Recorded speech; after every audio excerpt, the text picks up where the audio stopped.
Hello, and welcome to this week's version of Britain's favourite Sunday sermon. Now just take a step back.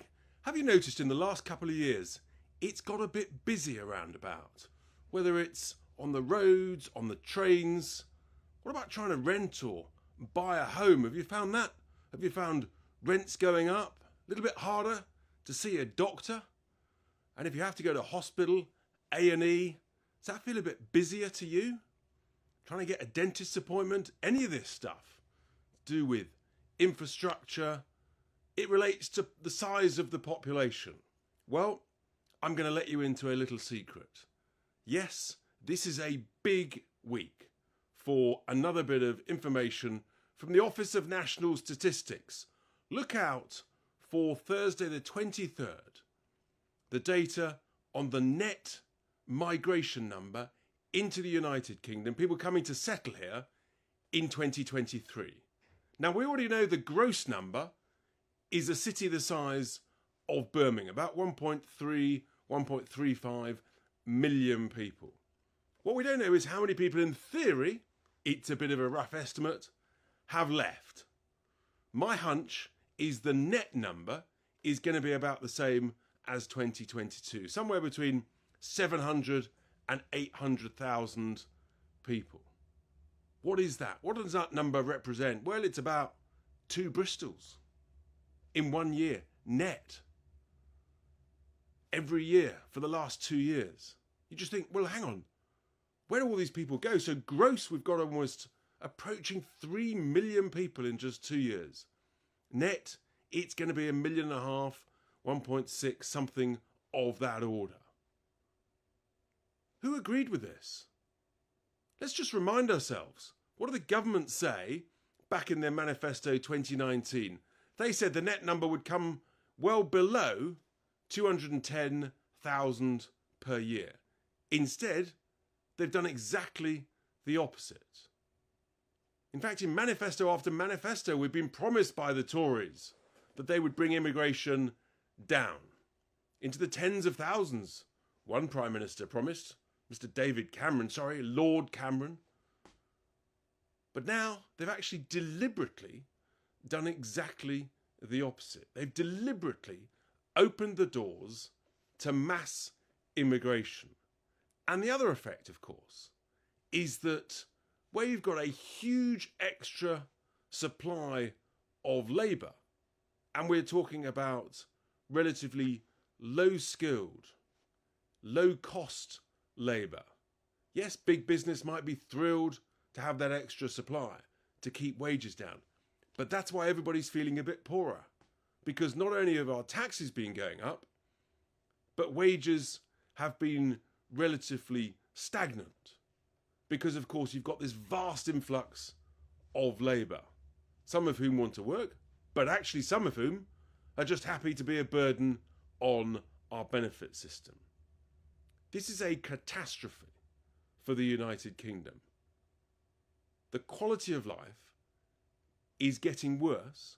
We're now 2 years in to the longest recession per person, and that's the calculation that matters. That, by the way, that's the longest recession for 70 years on a per person basis of 2 years long and counting. All because we've been deliberately misled, deliberately lied to.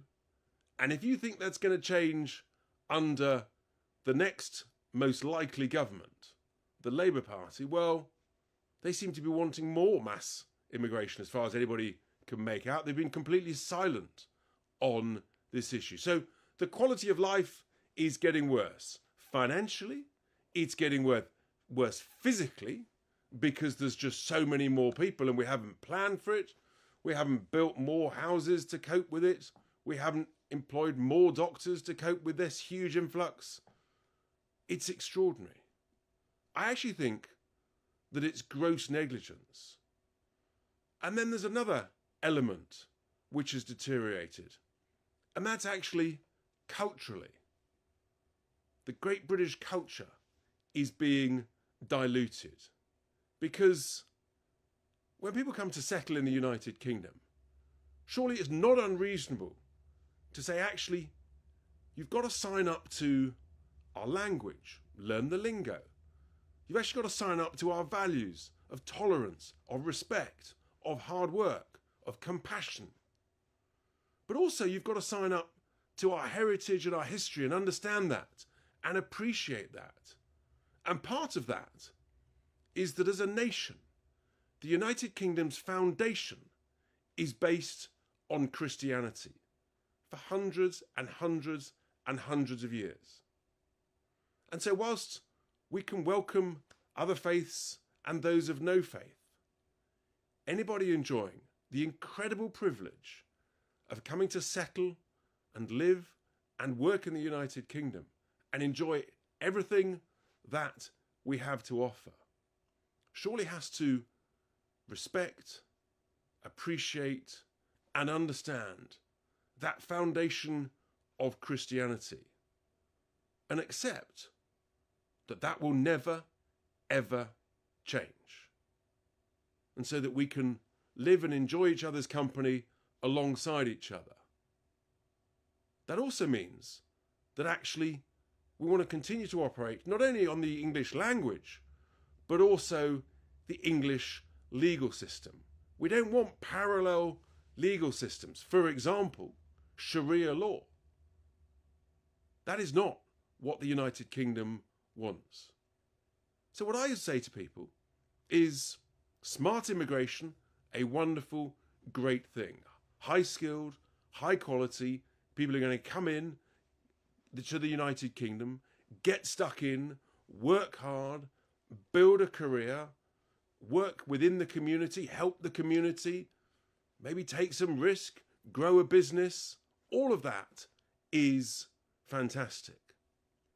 But it has to be on the understanding that one integrates, one exists and lives under a single British culture, as opposed to what we actually now know has failed, and that is multiculturalism. We see it on our streets when you get these demonstrations from people who do not empathise with the idea of respecting other faiths. We see it when people don't learn the language and live in silos. That's not the way to build a unified, great British nation. Now, the smart thing to do is to integrate, to absorb in numbers that can be accommodated. What's happened in the last 2 years is actually we've had mass immigration that no one voted for. It's made us poorer, it's made the quality of life worse, and it's changing our culture, not for the better.